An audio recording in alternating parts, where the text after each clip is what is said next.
My name's Henry Maitland.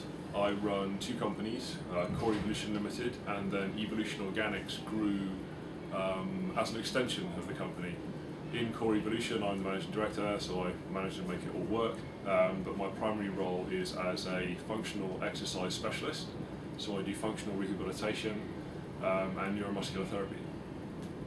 In Evolution Organics, I just manage the growth and choose products, research, and those kind of things.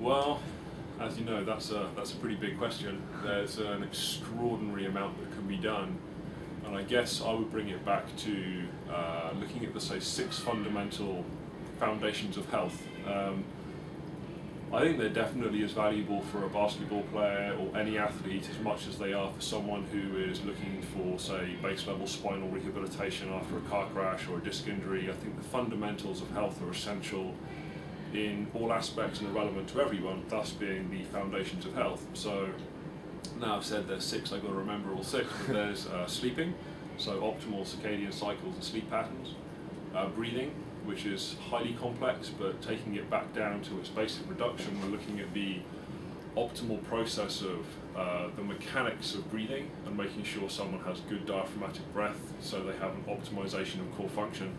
There are a huge number of other reflexive conditions that can occur as a result of a reverse breathing pattern, and a huge number of subtle implications to making sure that breathing's happening optimally.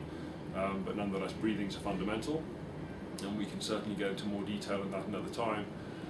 Eating, huge. Eating has to be one of the most powerful prevailing influences in optimal health, especially for athletes. If the right food, the right macronutrients aren't going into the body, so that's proteins, carbohydrates, fats and oils, if those aren't going into the body in the right proportions for the individual, which is then going to addressing a subject in biochemical individuality. The book Biochemical Individuality was written by a guy called Roger Williams. If anyone wants to get the text, it's well worth reading. And then that reflexively goes on to Metabolic Typing by Trish Fahy, which is another excellent book. So diet is a serious foundation. So what do we have? We've had breathing, sleeping, diet, exercise. Well, alongside nutrition, exercise is a subject of astronomical proportions, which I'm sure we'll get into a little more later. But you've got to have the right exercise program specifically designed for each individual. Generic exercise is no longer acceptable for athletes. I think if anyone out there is doing a generic exercise program, or if they're working in a team where they have generic exercises being prescribed, by that I mean everybody is doing the same exercises, then there's probably something significantly wrong. Nearly everyone will have an individual pattern of muscle imbalance, although there are common denominators to all human dysfunction, i.e. we all share a skull, we all have a pelvis, we all have a spine, and the majority of people that I see, and again I have a slightly biased view, the majority of people coming to me are coming to me injured, so I would see a higher proportion of people that are dysfunctional rather than functional, but at least 98% of all people I see have an imbalanced skull, or rotated top cervical vertebrae, an S or double S curvature of the spine, and a twisted pelvis. And that includes athletes. And that means that they will have a muscle imbalance pattern which is driven by or leads to the primary dysfunction that we see in the body.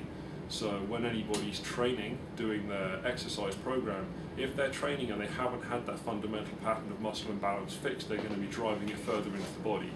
So the closer they get to making optimal strength gains, to producing greater power or having greater stability, the more they're going to be driving that pattern of muscle imbalance into the body. So the closer they get to optimal function, the closer they're also getting to injury. So the saying is, it's a short-term gain for long-term pain. If you get your training right, then you flip that. And you've got long-term gain and short-term pain, which is my interpretation of neuromuscular therapy or applied treatment. So we've got breathing, we've got sleeping, we've got eating, we've got exercise, we've got water, so water consumption. Optimal hydration, again, it's obvious. We are, I forget what the exact figure is, 85% water, something like that. Water is essential for every single one of the billions of biochemical reactions that are happening in the body every moment. So it's self-evident that if we're then not optimally hydrated, we're significantly reducing our functionality, our performance, even on a basic level. If our brain's dehydrated, we're just not going to be thinking properly, we're going to get tired quicker. Water and the action of water in the body which helps produce energy. So on many biochemical levels, water is a serious necessity, essential for digestive process. I mean, it affects every major system of the human body, and that's what all these foundations do. They all have direct relationship to all the major systems and functions of the human body. Then we have thinking. Our last one is thinking. Sports psychology.